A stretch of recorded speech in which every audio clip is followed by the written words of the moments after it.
你有冇聽過泰國最 hit 嘅佛牌翟道金？呢個許願天神可以話係招財擋災嘅超強聖物，仲掀起過全泰搶購熱潮。想知佢嘅神秘起源同靈驗故事，即刻同我一齊去揾真相啦！翟道金嚟自泰國南部那空士貪馬叻，傳說係兩位守護佛陀舍利嘅王子化身，擁有庇護眾生嘅力量。佛曆2530年，由翟道金天神指引阿贊冠噴統籌製作咗第一期翟道金佛牌。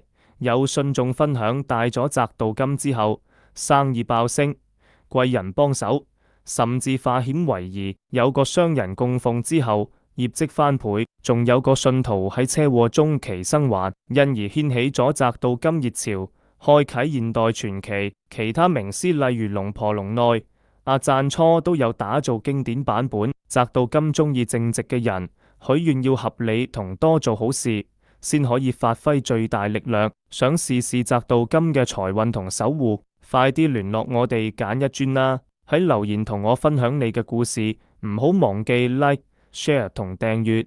下集我哋繼續探索泰國佛牌嘅奧秘。